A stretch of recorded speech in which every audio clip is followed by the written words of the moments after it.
প্রকাশ দাস আমার বাতি যাওয়ায় মানে আজকে 2-3 দিন ধরে ঘরে আন না বুঝছো, মাথা তো প্রবলেম আছে। আমরা ভাবছি ঘরে আইব নি না, কোনো আত্মীয় স্বজনের ঘরে গেছে, তো আত্মীয় স্বজনের ঘরে গেছে না, আজকে 2-3 দিন হয়েছে। নিরুপায় হইয়া আমরা থানায় আশ্রয় লইছি। হ্যাঁ, ওরাতে কখন যদি কোনো নিউজ পেপার কোনো ব্যক্তি যদি পাও, যে আমরা অনুরোধ করি হইয়া যে আমরা প্রকাশ দাসে যদি কোনো পাও, যে আমরা ফোন নম্বর আমরা দিমু, আমরা নম্বরে ফোনটা করে আমরা লইয়া আইমু, নাইলে আমরা সন্দেহ দিবাই। কোনো মারধর করিও না, আর ইয়ে করিও না, মাথা তো গন্ডগোল আছে তার।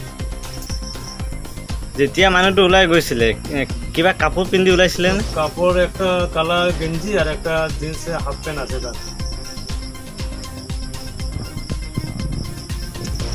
একটা জিন্স কালা গেঞ্জি একটা জিন্স প্যান্ট আছে। প্রকাশ দাস আমার বাতি যাওয়া মানে আজকে ভাবছি কোনো আত্মীয়র ঘরে গেছে নাকি, যেন আজকে 2 দিন হয়েছে কোনো আত্মীয়র ঘরে খবর পাইলাম নাই, গেছে না।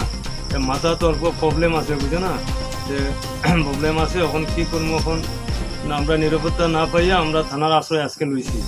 যদি কোনো নিরাপত্তা মানুষে যদি পাও, যে আমরা ফোন নম্বর দিব, ফোন নম্বরে অনুরোধ করে হইয়ার কোনো যদি কোনো মানুষ যদি ভালো মানুষে পাও, আমরা এই ফোন নম্বর দিব, এই ফোন নম্বরে আমরা যোগাযোগ করে আমরা লই আইমু তারে। কোনো মারাধরা করিও না, মাথার প্রবলেম আছে। গাঁওখনৰ নাম?